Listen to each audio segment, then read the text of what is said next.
আসসালামু আলাইকুম ভাইয়া। জি আপনি আসসালাম ওয়া রাহমাতুল্লাহি ওয়া বারাকাতুহু। আপনার পরিচয় আপনি সব বলেন। আমার নাম ওলিয়ার রহমান, আমি থাকি আরদিয়ায়। আমার দেশের বাড়ি ঝিনাইদহ।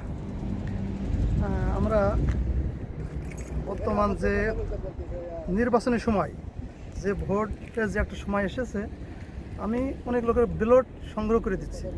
আমি আন্দোলন করেছি, এখানে আসছি, এখান থেকে কিছু ভাই ব্যালট পেপার নিয়ে তাদের পৌঁছে দেবো ইনশাআল্লাহ। এবং আমি চাই প্রবাসীদের নতুন ভোট, প্রবাসীদের প্রথম ভোট, যুবক তরুণদের ভোট যেন ন্যায় ইনসাফের মার্কা দাঁড়িপাল্লায় হোক, এবং যেন অন্যায় এবং অসৎ লোক যেন আমাদের উপর আর যেন স্বৈরাচার ভূমিকায় পালন না করতে পারে। আপনি যদি আমার কথাগুলো প্রচার করেন, তো আমি আপনার প্রতি কৃতজ্ঞতা থাকবো। এবং যেন আমি চাই যে যেখানে আছে, যে অবস্থায় থাকে, সবাই অন্যায় এবং অসত্যের পথে দাঁড়িয়ে জয় এবং ইনসাফের মার্কা দাঁড়িপাল্লা এবং ভোট দিয়ে যেন আগামীর বাংলাদেশ হয় যেন ইসলামের বাংলাদেশ, কোরআনের বাংলাদেশ, ন্যায় ইনসাফ যেন প্রতিষ্ঠিত হয়, সেই দোয়া করি।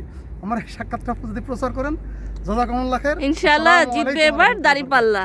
ইনশাআল্লাহ ইনশাআল্লাহ। ন্যায় ইনসাফের মার্কা দাঁড়িপাল্লা। আসসালামু আলাইকুম সবাইকে।